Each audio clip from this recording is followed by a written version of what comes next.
Hello, everyone. Let me share with you my screen first. Okay. Can you see my screen now? The slides? Yes. Okay, good. So,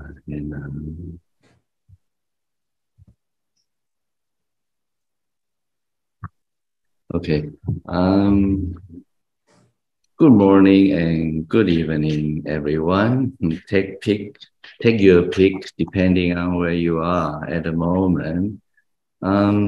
It's very nice to see you all again. I hope that as society gradually returns to normal, you all remain safe from COVID, other illness, natural disasters, and human-made disasters. This year, I have chosen a challenging topic for us to look at. This will test my ability to explain things clearly and make it interesting, and test your ability to stay focused and not get confused. For this series of Dharma talk, I would like to introduce you to the consciousness-only teachings. So have you heard of this term, consciousness only or mind only? not many people heard of this, I think, but I will try to explain the teaching and make it clear so that you can learn from the talk and practice this teaching, okay? First, I will share with you Venerable Yin-Shun's schematic teaching of where the consciousness-only doctrines fit into the Mahayana teaching.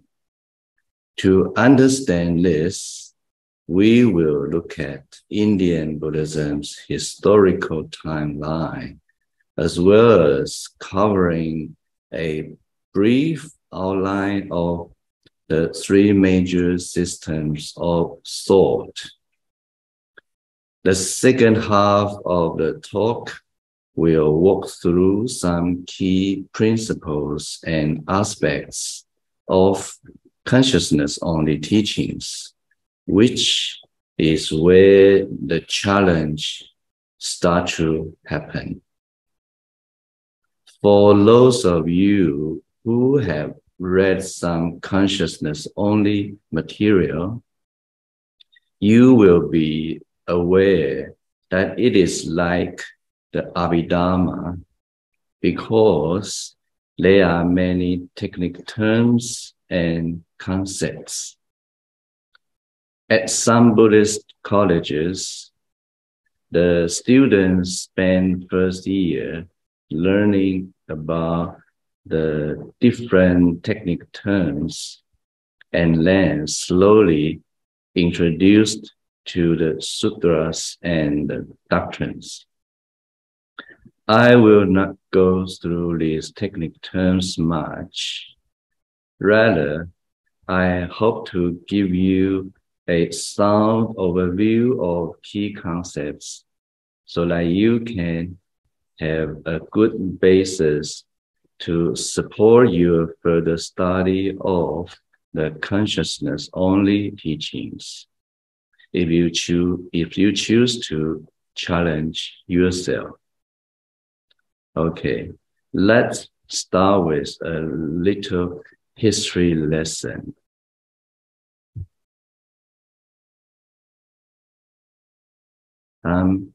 Venerable Yin-Shun classifies Mahayana teachings into three major schools or three major systems.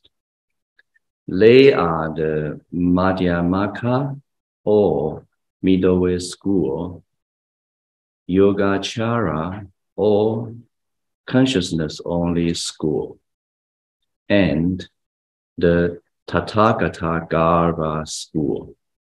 Some people group esoteric Buddhism in with Mahayana, but Venerable Yin-Shun places esoteric Buddhism on its own. In terms of the timeline of Indian Buddhism and its teachings, Venerable Yin-Shun groups them as follows.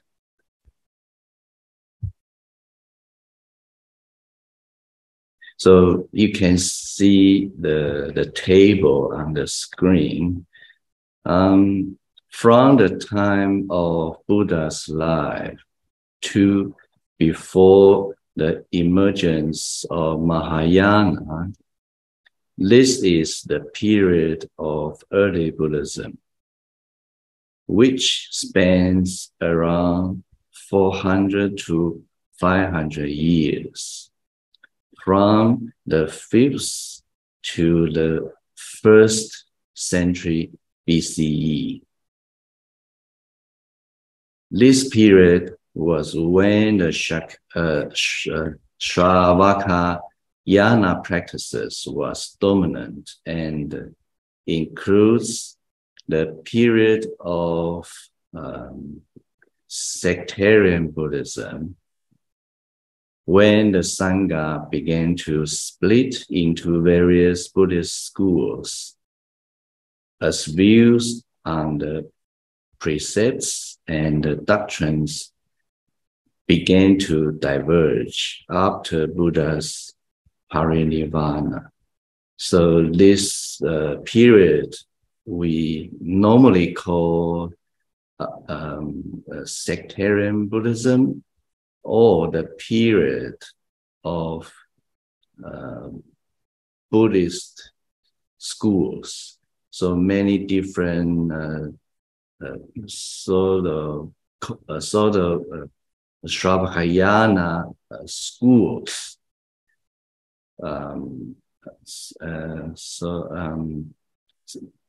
They have their own explanation on Agama texts, or have different interpretation of the Vinaya or the monastic code. So they split into different schools and develop. Each school develop their doctrine and also monastic code. Okay. The next major period of Buddha Dharma is Mahayana Buddhism, which spans a period of around 800 years, from the 1st century BCE to the 7th century CE. This was when the teachings focusing on emptiness and consciousness only became dominant. Venerable Yin-Shun further splits this into early and later Mahayana. It is in this period where you find the emergence, development, and the flourishing of the consciousness-only school. The last period is esoteric Buddhism, and this covers a time of around 600 years, from the 7th to the 12th century CE. Venerable Yin-Shun classes esoteric Buddhism separately from Mahayana because the teachings and practices have merged with Brahmanism and other Indian religion. Note that some researchers class esoteric Buddhism into Mahayana, so you may come across references to early, middle, and later Mahayana. As you can see from the table, what Venerable Yin-Shun classes as later Mahayana becomes middle Mahayana. So please be mindful of which system is being used when you read other Buddhist texts. Otherwise, things can get even more confusing. Okay? So now that we have an idea of historical timeline, next I will give you a very, very brief comparison of the three major Mahayana schools so that you have some background about the key doctrines, people, and texts. First is the Madhyamaka school. The founder of this school is the great Indian monk Nagarjuna. He is such an important and great Dharma teacher that some other major Buddhist schools also claim that Nagarjuna is their forefather. Other famous teachers of this school include Aryadeva, Buddha Palita, and Chandrakirti. So what is the key doctrine of this school? Madhyamaka means middle, which refers to middle way or middle path. Teachings on the middle way can be traced back to Buddha's sermons on avoiding the extremes of self-torture and overindulgence.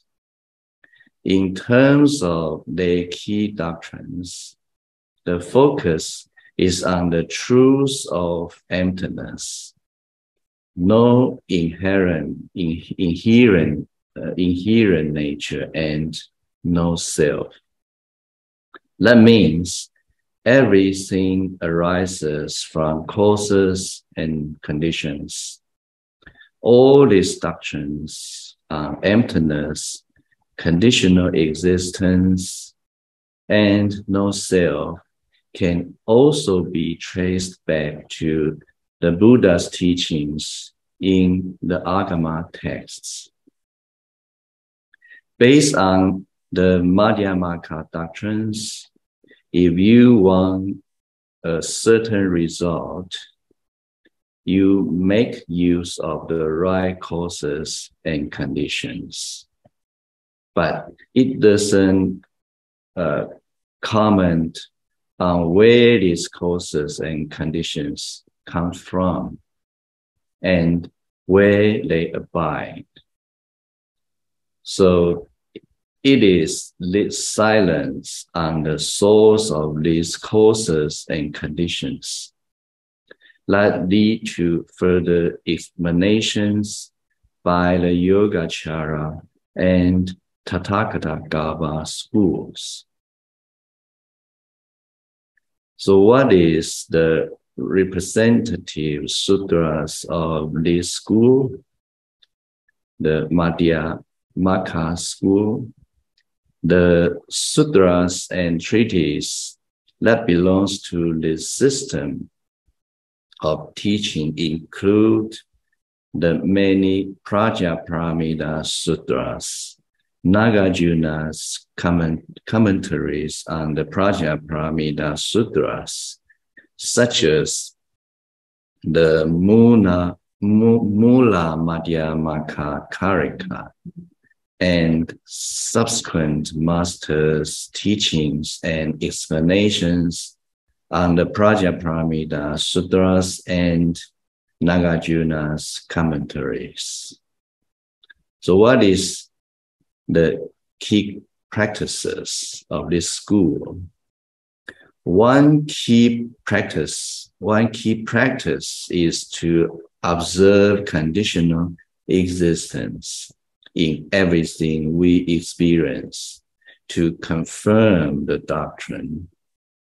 Once we become skilled in such observations, we will slowly understand the meaning of emptiness. So this is the key practice of this school. Next, there is the Yogacara school. This school is also called as consciousness only or mind only. And the founding teachers are Asanga and Vasubandhu. This school generally holds the idea that Asanga was taught the Yogacara teachings by Maitreya Bodhisattva in the Tushta heaven. Modern scholars have questioned whether this Maitreya refers to the future Buddha or was an actual person by that time. What is the key doctrines of this school?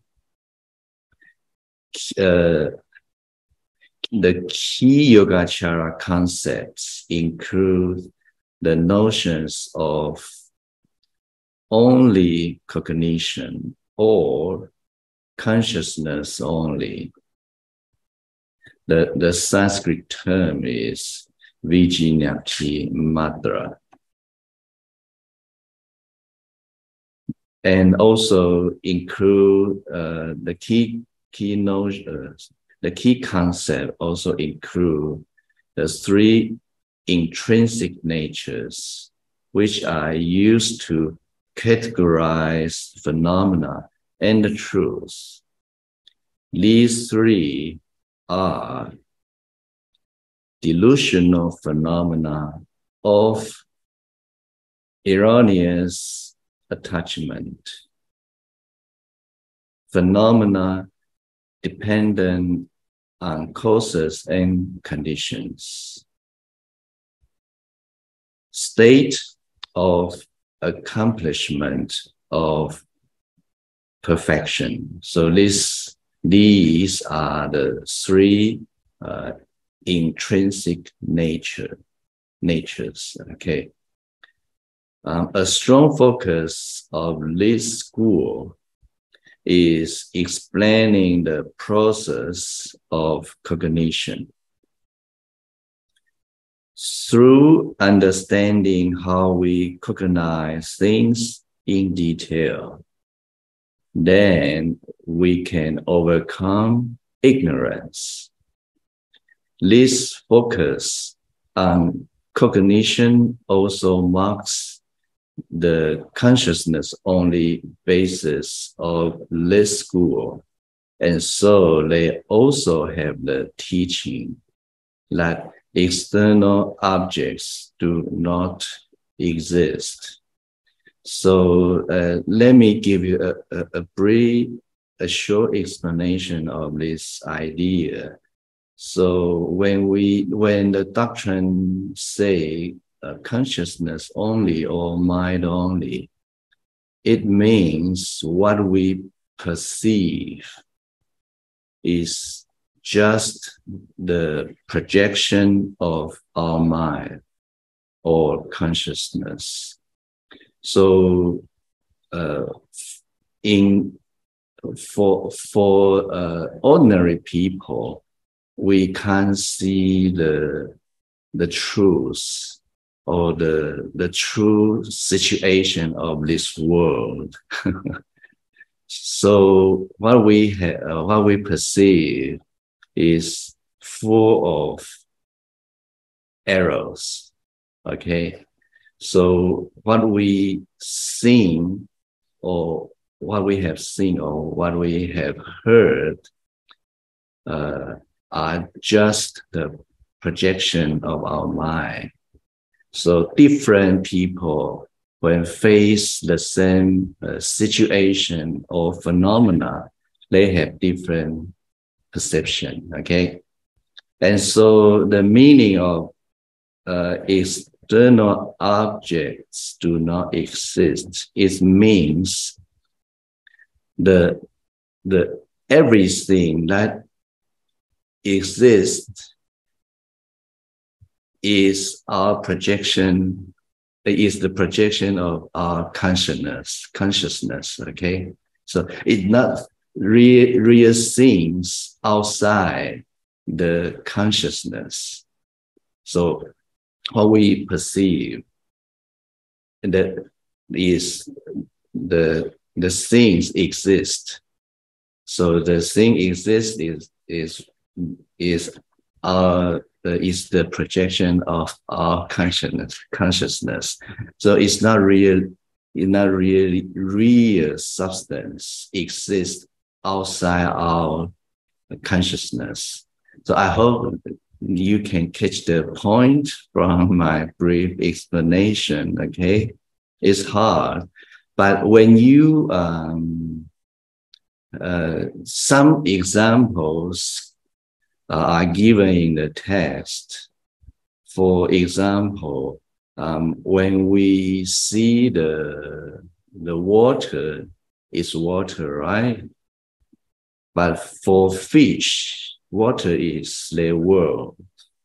And the divine beings see the water or a river.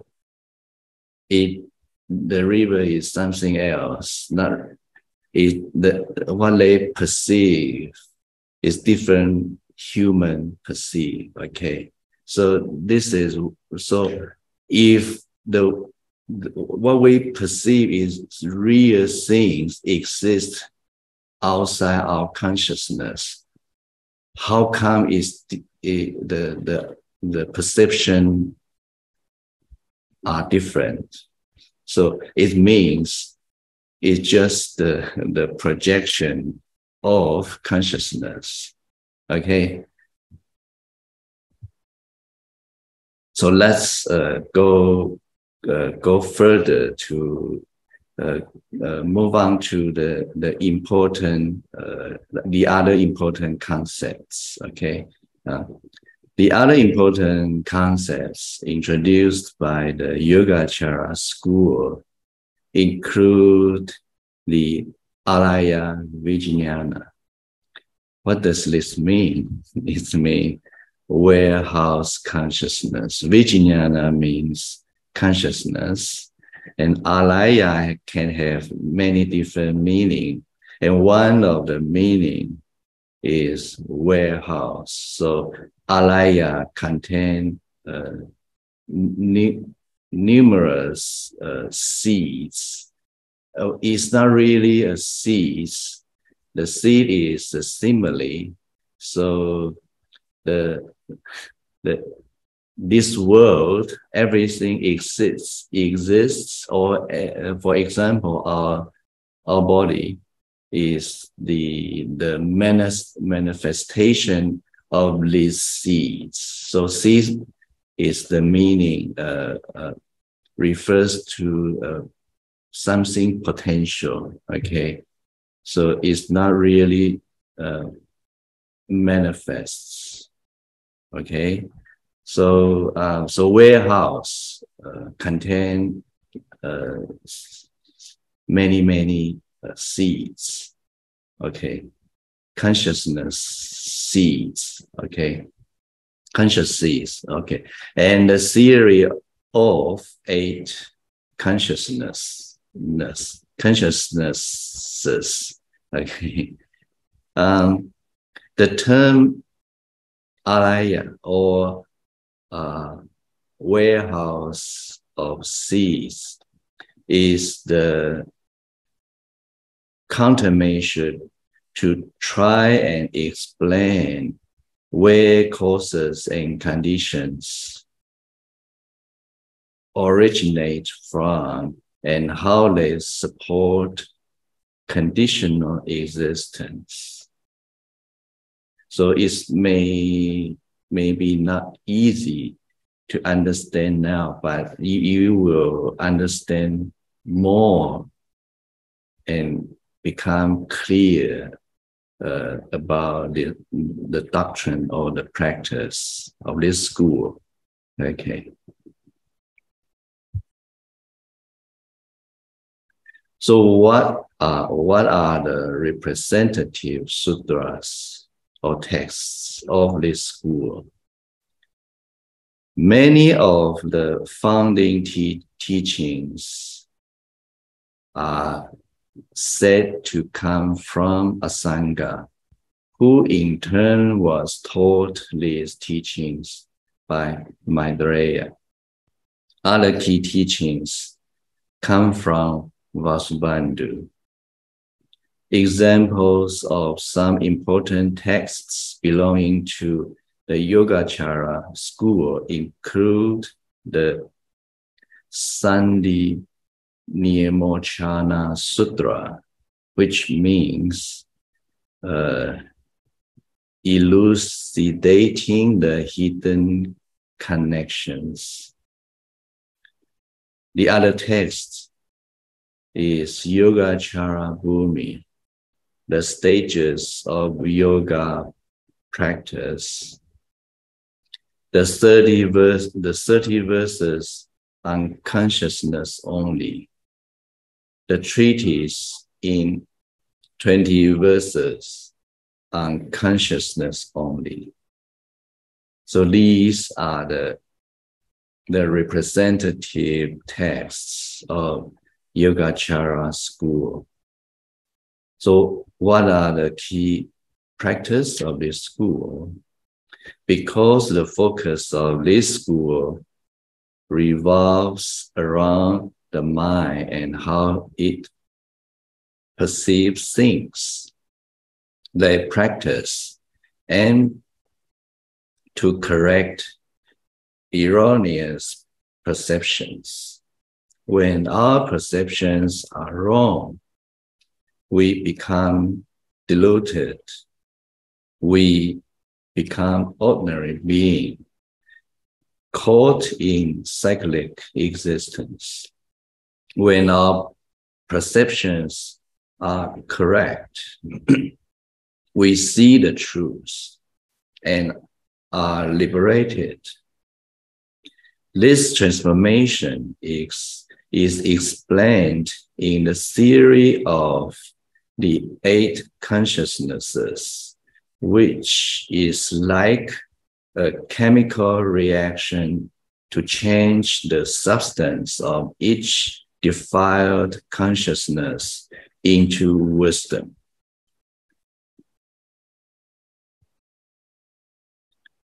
Now let's move on to the Tathagata school. The third is the Tathagata school. This school is sometimes grouped in with consciousness only school, and they do share some similar concepts and terms. But fundamentally, this school does have its unique tenets and tenets that are different from the consciousness-only school. In terms of prominent masters of this school, there is no clear Indian master like with the Madhyamaka or Yogacara schools. Lay doctrines tend to quote such and such a sutra. So in this respect, they would say their founder is the Buddha. But when this school was transmitted to China, prominent masters that promoted to this practice include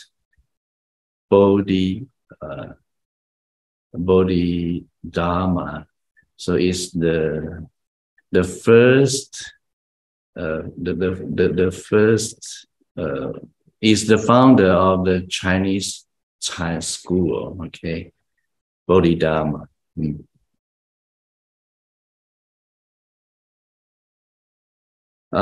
So what are the key doctrines? Some of the key teachings from this school include the concepts of Buddha nature. In particular, this Buddha nature is innately pure and possessed by every sentient being. But somehow our Buddha nature has been shrouded by impurity of delusion and defilements. And so we have become caught in cyclic existence. With practice, we can remove these impurities and bring ourselves back to our Buddha nature. So this is the most important idea of this school. Excuse me. Note, this is fundamentally different from the Yogacara position, which regards sentient beings as originally deluded. Namely, the alaya consciousness does not innately possess the seeds of purity and enlightenment. These seeds must be nurtured by engaging with the Dharma, that is, by listening, learning, and practicing the Dharma. So what are the representative sutras or texts? The important sutra from this school include the Lankavatara Sutra.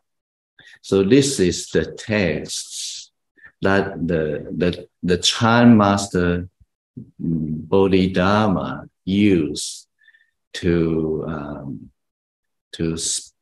explain what he practiced. So this is the text. Probably not many people, not many Dharma friends heard of this text, but this is the important text that the Chan master Bodhidharma based on. Okay. The key practices. In terms of practices, the doctrines of this school tell us that we all can become Buddhas because we possess Buddha nature already.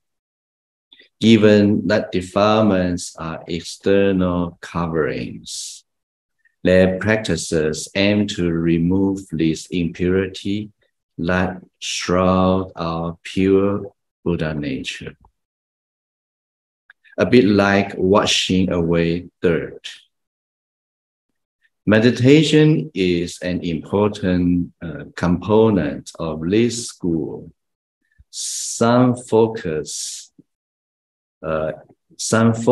examples are the Chan school's teachings on seeing or direct awakening to our Buddha nature. Okay. I think it is time to have a break. So let's have a 10 break now, and we will continue the talk after 10 minutes. Okay. Thank you, Venerable. Thank you. Thank you.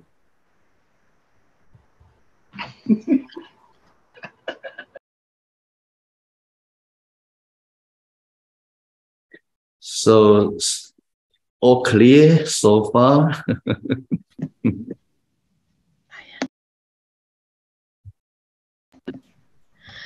Well, that's a challenging question to begin with, because what I keep thinking of that I have a question about in my mind is something simple.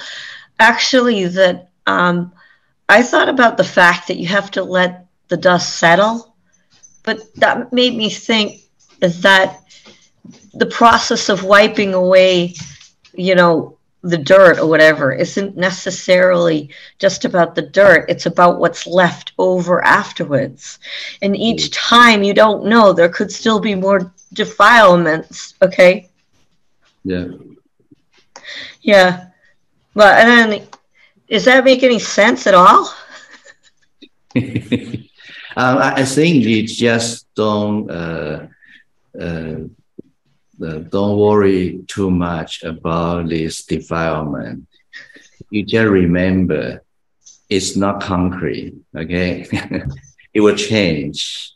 And that's what I mean about the dust settling, is because you don't know ahead of time what's going to settle and what's going to be left over, because it's based on karma, and people will think that karma is like sin and good and bad, and in a way it encompasses both.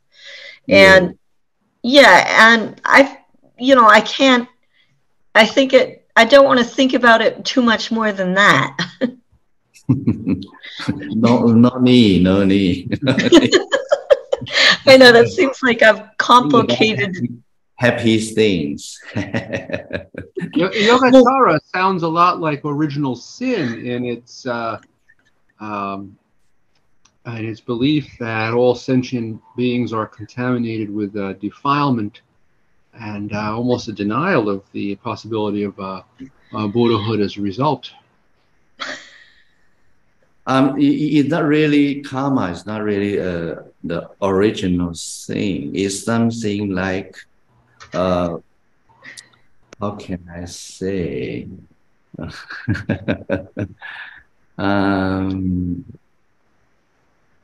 I can give you a good example now. So something like when we were young and our eyes get hurt and become blind, the second half of our life is because something happened and we have this situation. But in a later time, if we can't remember what happened, we may imagine, I'm born blind. Oh, I see. Yes. Okay. If something happened somewhere, okay. No, I understand. Just an observation. It sounds vaguely like so defilement occurred to us. In Buddhism, we call from beginningless, the time of beginningless. we can't find the first point of time, because it's not the definition of time. Time must have the past, present, and future. So if there is the first point of time is no past, so it doesn't. It is not the time. Okay, so we don't say the beginning of our cyclic existence. We usually say beginning from the time of beginningless. Right. Understood. Totally Yeah. different concept of time or lack thereof. Yeah. Yeah, exactly. Okay, break. Great. Yeah. Very important. Okay, see you later. See you later. Should we start now? Jenny? Jen, it's Jen or Jenny, I can't remember. Either is perfectly fine, Venerable. Let me just take a look. Yeah, we can start. Thank you. Yeah, thank you so much. Okay, let's back to the lesson. So what I have discussed is a very, very brief overview of the three major systems of thought in Mahayana Buddhism, as explained by Venerable Yin-Shun. So the material are all from Venerable Yin-Shun's teaching. It is important to understand the key differences between the various systems of teachings to avoid mixing and matching different doctrines and texts, and thus getting all confused. What we should bear in mind is that each system has its target audience and method of practice that can help the target audience to move towards purity and enlightenment. The above simple comparison is to give you some background. Hopefully, this will help you understand how the consciousness-only teaching fit into the bigger picture of Mahayana Buddhism. It is important to note that the Madhyamaka, Yogacara, and Tathagata schools may share common terms, but often have different interpretation attached to these terms, which is where a lot of confusion can arise. So I will try to make clear these differences when we come across such terms. The most common term is emptiness. So the interpretation of Madhyamaka school is different from the Yogacara school and the Tathagata school, very different. Okay, so hopefully the material covered in this year's talk can help you appreciate some key differences among these three major systems of Mahayana and inspire you to investigate more in your own time. Okay, so now let's turn our attention to some background details concerning the emergence of consciousness-only teachings. The material presented here will largely come from Venerable Yin-Shun's book, The Way to Buddhahood, Chapter 5. We begin from the verse which tells us essentially the nature of dharmas is non-dual. Differences are introduced due to different capacities. Whether the teaching is provisional or ultimate, the wise should skillfully discern the difference. So this is the verse from The Way to Buddhahood, chapter 5. When we talk about attaining Buddhahood in the Mahayana, when attaining liberation from cyclic existence in the Shravakayana, both rely on awakening to the true nature of Dharmas. The nature of Dharmas is referring to the true characteristic underlying all things. This nature is fundamentally non-dual, without differentiation, and permits all phenomena. Permits all phenomena. Okay. The Diamond Sutra teaches that on account of unconditioned Dharma, differences arise in sages. Some of you may be very familiar with these quotes. Okay. Here, unconditioned Dharma is referring to the true nature of Dharmas. But in fact, unconditioned Dharma itself cannot be said to have differences. Any differences arising in sages merely because of the different degree of awakening among practitioners. Do you understand? So unconditioned Dharma means truth, something like that, or nirvana.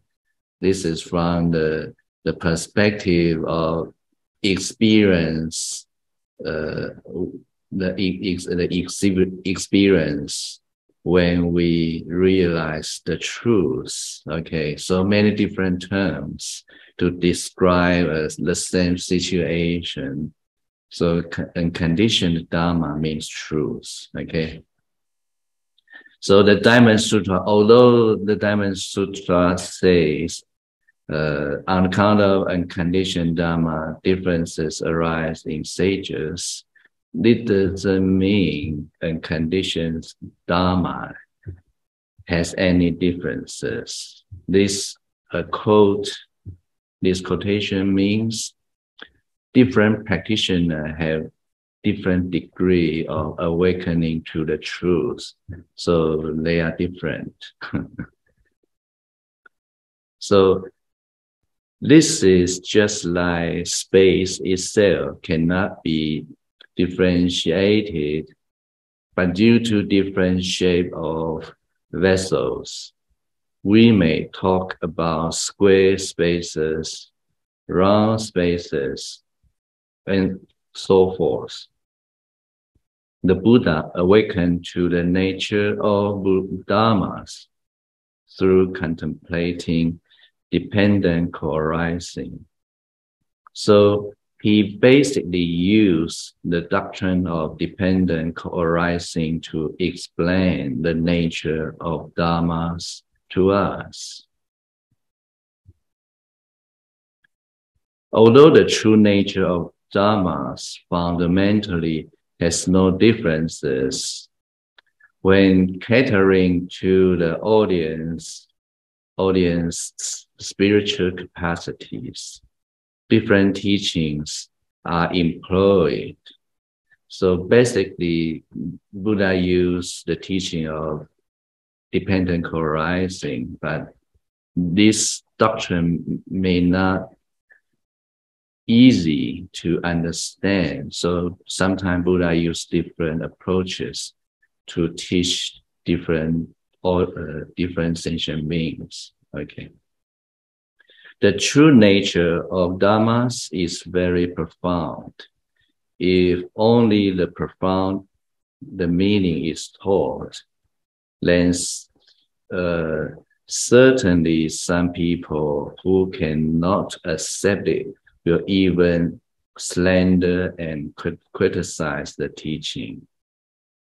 To avoid this problem, the Buddha had to use skillful means and present different teachings to help different people approach and understand the true nature of dharmas. In terms of Mahayana teachings, as presented earlier, Venerable Yin-Shun splits the teachings into 3 schools, and each school has its system of thought.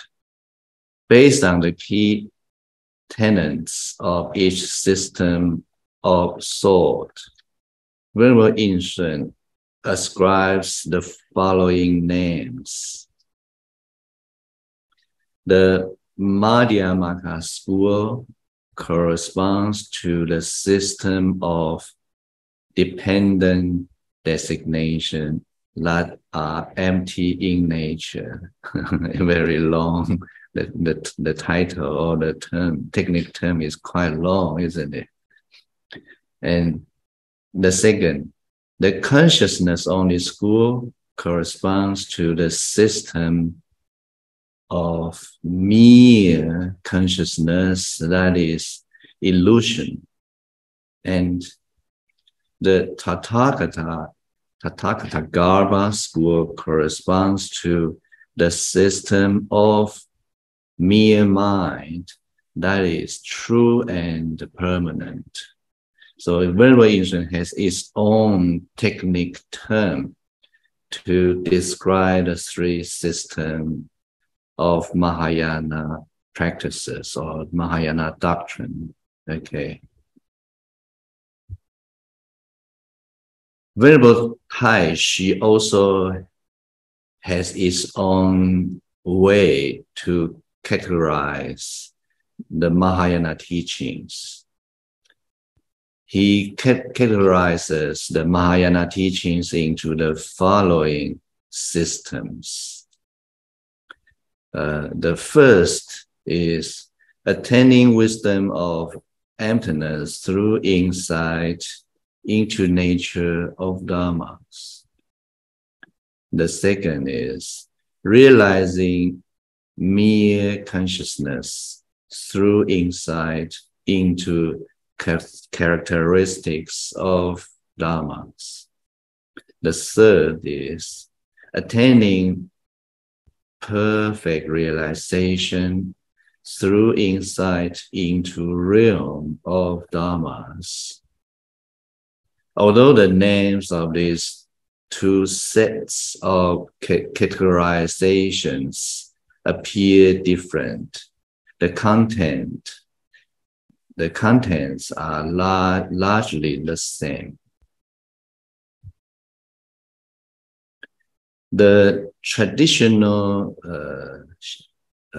we call Huayan school or Xianshou school of ancient Chinese Buddhism categorizes Mahayana teachings into the school of contemplating emptiness of characteristics, the school of contemplating Dharma characteristics, and school of contemplating Dharma nature, which are essentially the 3 doctrinal systems of Mahayana. So the 3 masters use different terms to describe the 3 systems of Mahayana, but actually they can match together, okay? So the categorization of the Mahayana into 3 groups has his has a history going back some way in Chinese Buddhism. At times, these three systems can cause people to be confused, and it is unavoidable that conflicting situation will arise. This is due to its system regarding their standpoint as being the ultimate teachings and viewing the other systems as provisional teachings. For example, the Xianshou school adopts the third system, school of contemplating Dharma nature, as its basis and regards its own teachings as the real teachings, while it considers the school of contemplating Dharma characteristics and the school of contemplating emptiness of characteristics as tentative or provisional teachings. The Yogacara school adopts the second system as its basis, mere consciousness that is illusional, and calls itself the school of teachings that accord with the ultimate truth. This school deems the prominence of the first system, dependent designations that are empty in nature, as those who attach erroneously to emptiness.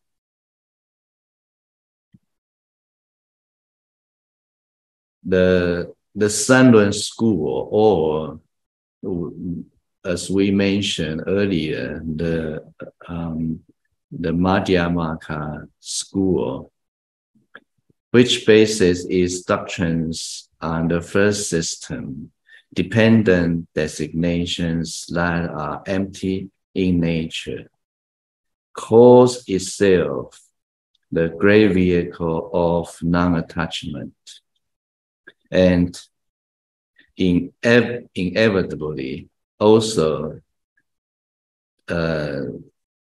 denigrates the practitioners of the other systems to some extent. So it's not a good situation, and we don't want to see this sad thing happen, okay? All these situations arise because each school regards their own system and doctrines as the ultimate teaching, and the other systems as provisional teachings. Each school has their own sutras as supporting evidence, as well as their own treatises that argue their system expounds the ultimate teachings. Therefore, it has always been difficult to resolve the question about which teachings are ultimate and provisional. The answer to this question concerns the true nature of dharmas and the practice and attainment of prajna, the wisdom. Therefore, it is not something that should be generalized and addressed vaguely. So what exactly is the meaning of ultimate and provisional teachings? Which teachings are really the ultimate and which are provisional? How should we decide or find the answer? A studious practitioner should objectively and skillfully discern the difference in order to thoroughly comprehend the Buddha Dharma's true aim and understand the wondrous function of the skillful means that the Buddha taught. In The Way to Buddhahood, Venerable Yin-Shun sets aside the differing views of modern practitioners, which undoubtedly would contain biases. Instead, he canvasses evidence directly from the sutras and treatises from which each school bases themselves.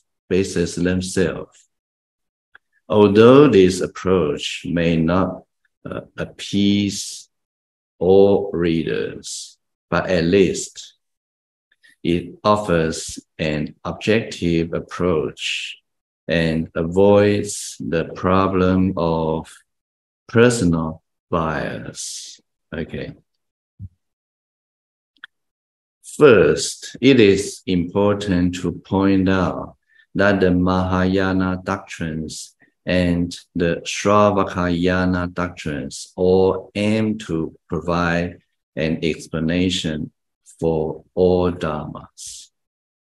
That means they aim to explain the existence of wholesome and unwholesome karma and its results, and the causes leading to cyclic existence. These are the fundamental topics underlying the key doctrines, and from these there are further elaborations on wholesome practices of the human and the heavenly realms. In turn, the practices of the three vehicles are established based on how one thoroughly awakens to the true nature of dharmas, how one ends defilements and realizes the truth. Exactly what parts of practice is required to achieve nirvana and the perfection of Buddhahood? The answer is none other than the two main gateways of suffering and causes of suffering, and cessation of suffering and path to cessation, which are captured in the Four Noble Truths.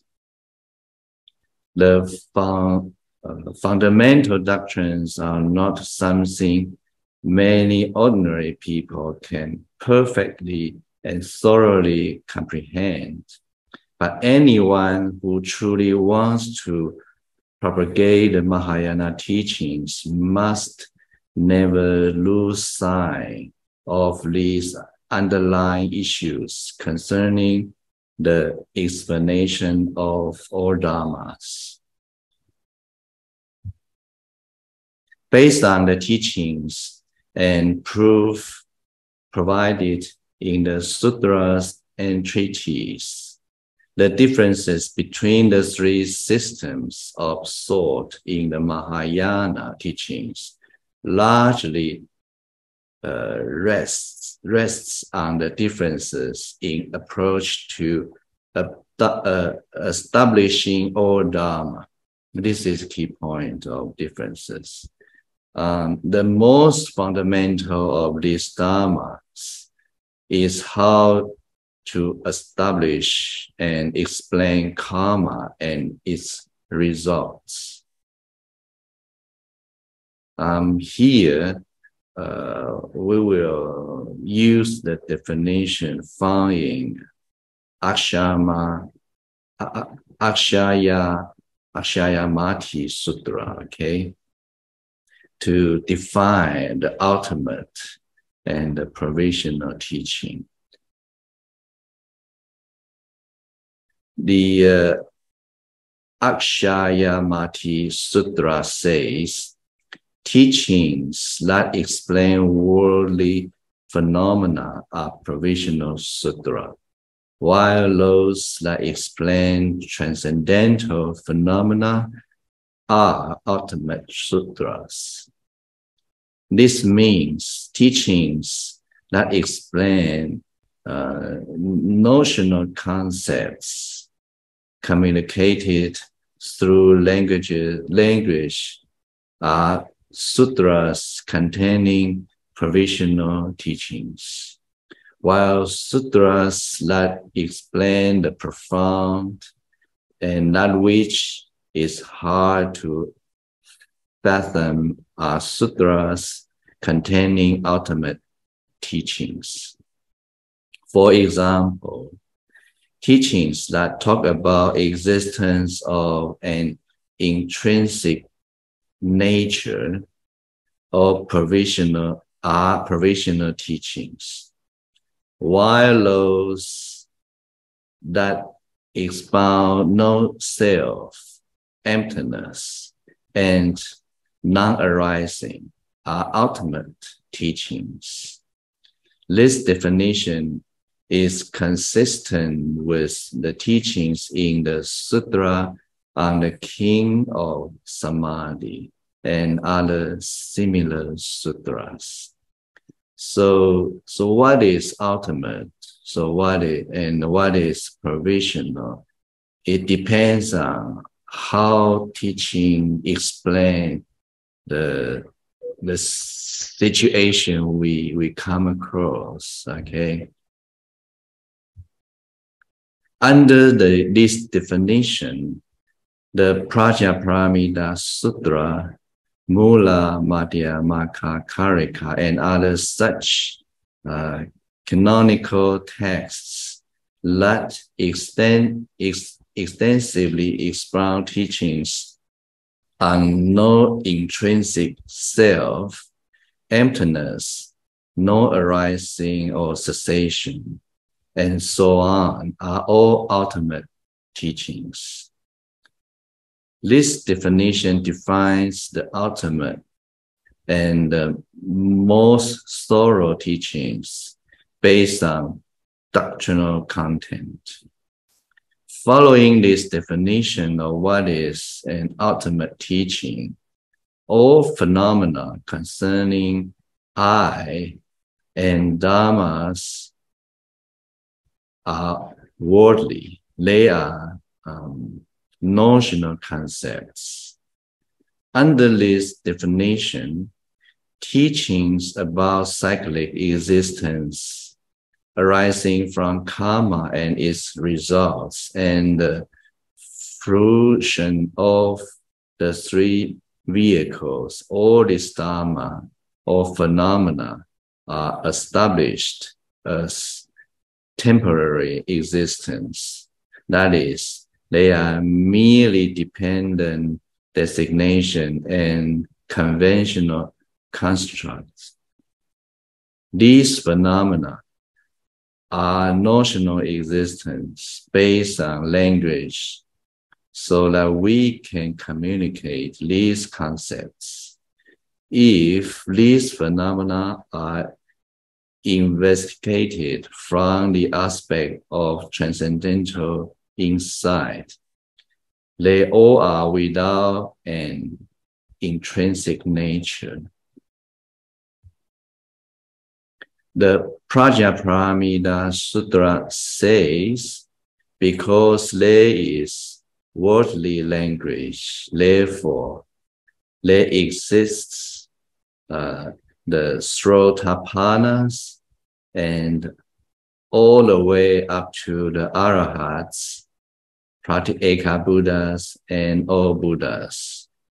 In the ultimate truth, there is no knowing or attaining, no Srotapana, and all the way up to all Buddhas.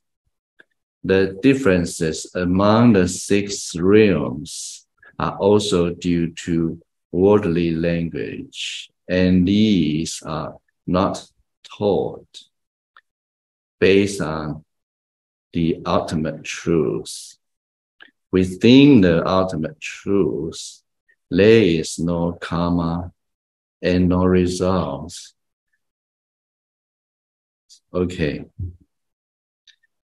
The Prajnaparamita Sutra also says, the notion of I is like an illusion or dream. The Buddha path is like an illusion or dream. I say that even nirvana is like an illusion or dream. If there is a Dharma superior to nirvana, I also say that is like an illusion or dream.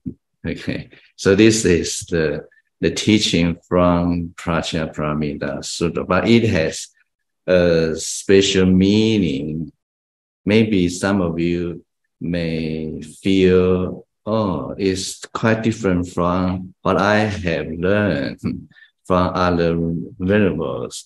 But don't worry, it's not something, I'm not trying to destroy your confidence in in other venerables teachings. But this is really what the Prajnaparamita Sutra taught. Okay, it has special meaning. Okay, so these quotes from the Prajnaparamita Sutra prove that every Dharma or all phenomena are like illusion or like dream, and only exist as notional worldly constructs.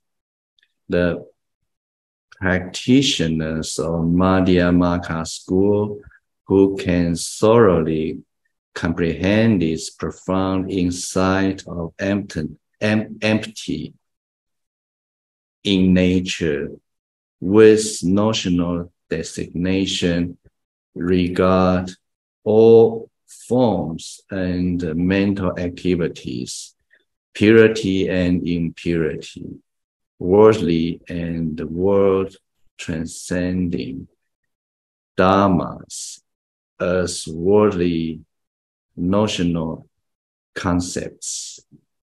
They are also known as notional constructs and arise from causes and conditions. This understanding is the fundamental position taught by the Buddha in the Sutra on the emptiness of the ultimate truth. Anything that arises from causes and conditions only exists as notional constructs. When one applies transcendental insight to investigate these phenomena, one will realize that everything has no intrinsic nature and so is empty. That means there is no Dharma or phenomena that can be considered as really existent. Nonetheless, this does not mean the doctrine of no intrinsic nature destroys everything, and no Dharma can be established. On the contrary, if phenomena had intrinsic nature, then that implies a truly existent thing. So true existence or Dharma that have intrinsic nature need not rely on causes and conditions to arise. And such things are permanent. This is the definition of intrinsic nature, okay? So this means that which has not come to be will never arise because permanent. And that which has not ceased will never cease. This means ordinary beings are destined to be ordinary beings and can never become Buddhas because nothing can change, right? But fortunately, because of emptiness, this means there is absolutely no intrinsic nature, and so things must arise from causes and conditions. Dependent on causes and conditions, all Dharma can be established.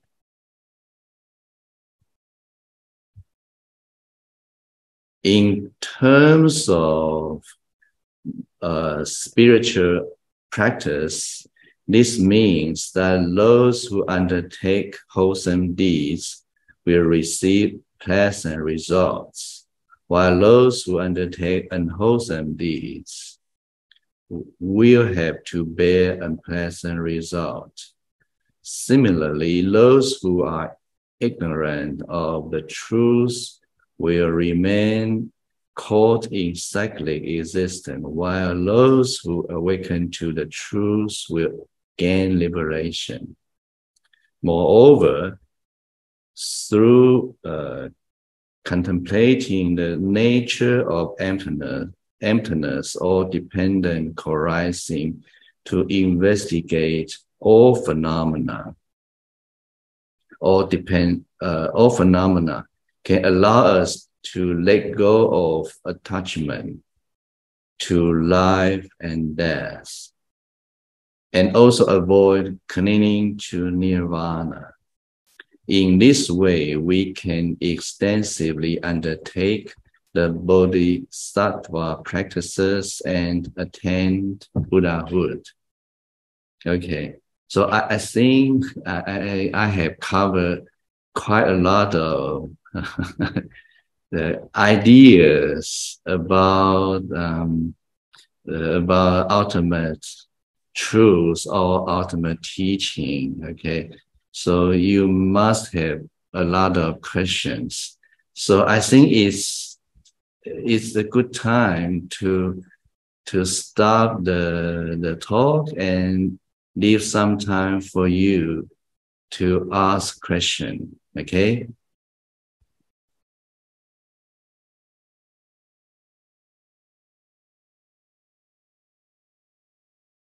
Any questions?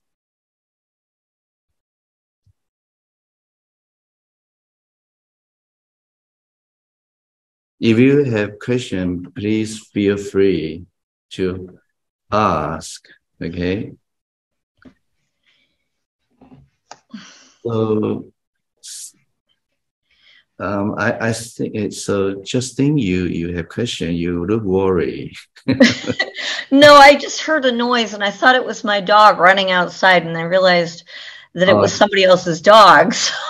Nothing about my talk. No, but the thing is that I honestly I have to move in 2 weeks. Okay. And I have to have everything ready at the house. That's impossible. Okay. Okay. But right now, my question probably has nothing to do with that.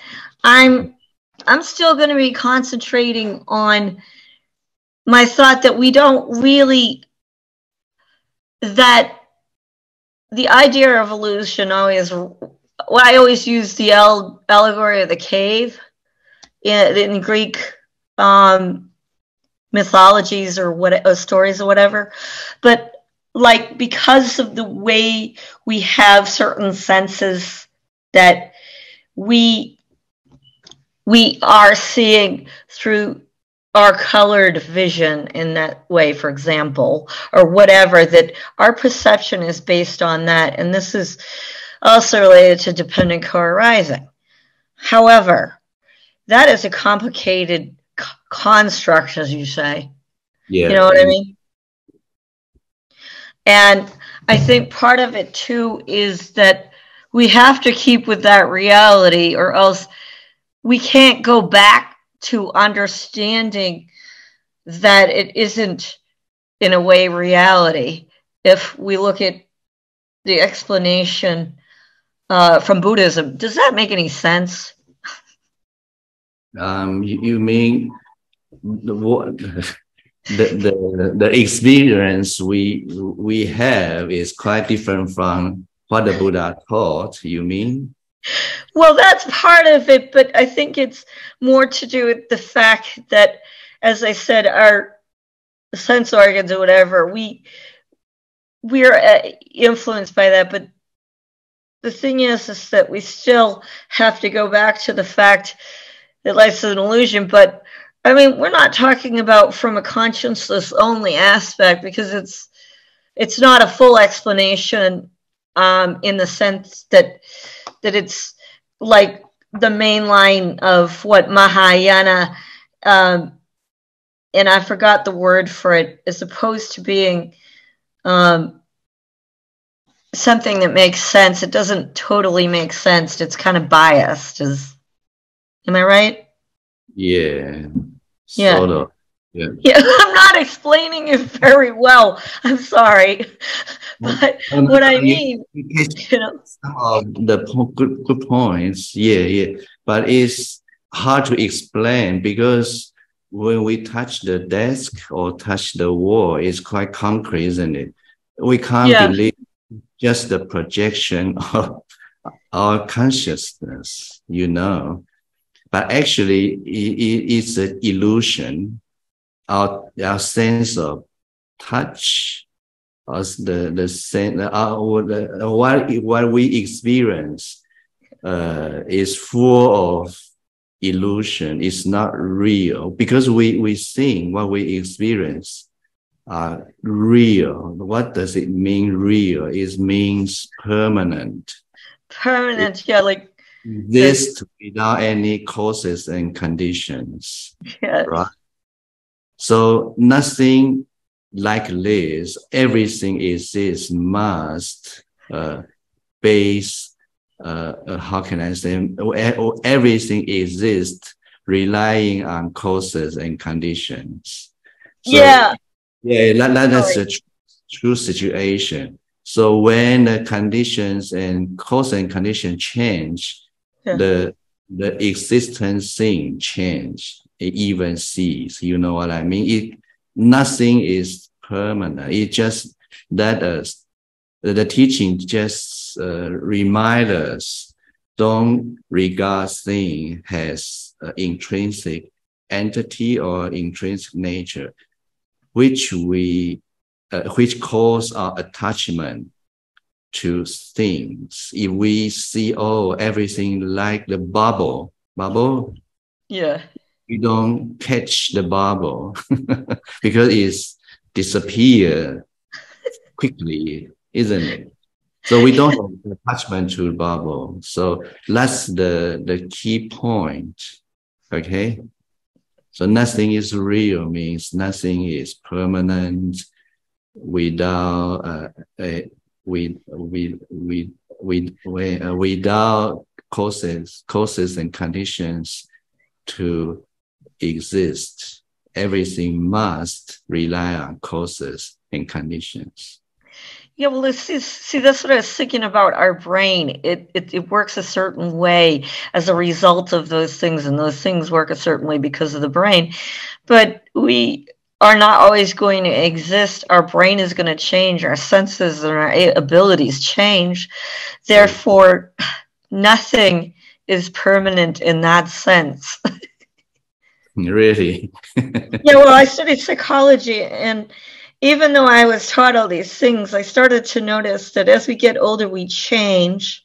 And our bodies change, everything changes, and we die. I mean, the thing is, so psychologists also understand this teaching, nothing permanent, everything impermanent. That's why I say everything we think we understand, I find that we don't.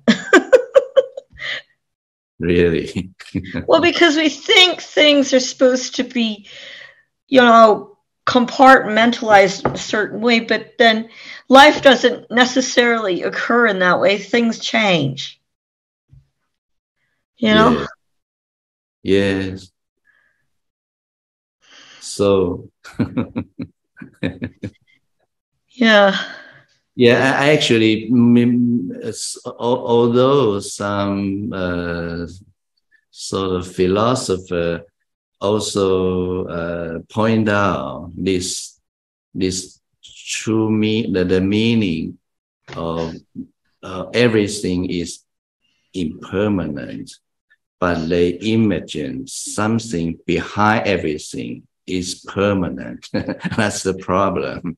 Yeah. So in Buddhism, we don't have anything permanent. No.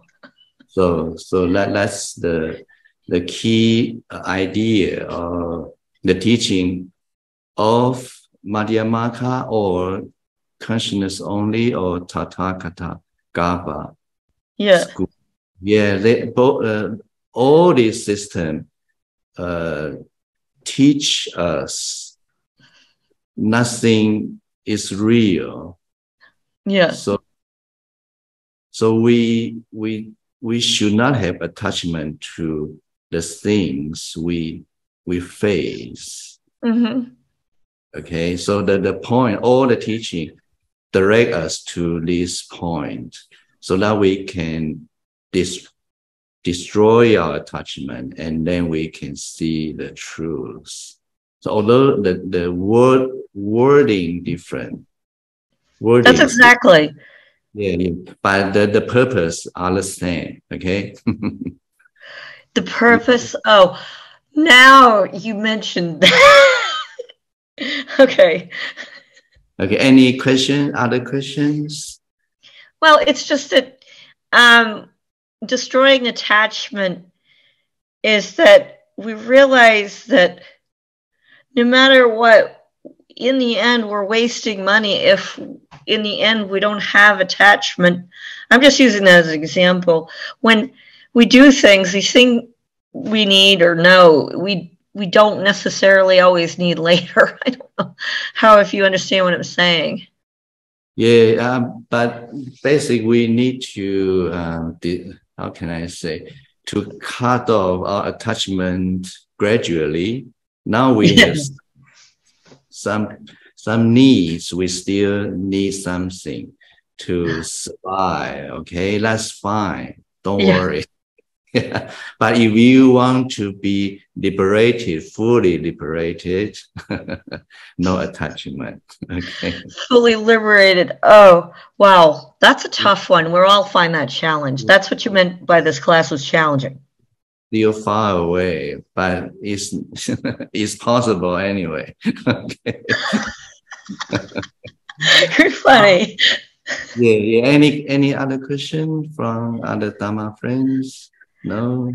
Well, I mean, I'm still working with intrinsic nature and what sort of, I mean, I understand about different spiritual paths, practices and stuff. We mentioned them in the other classes too, and I can see it's all connected from even what you said. It doesn't help. You mean all the Dharma talk has the connection each one another? Yes. Right? Yes. Good. That's what we aim to.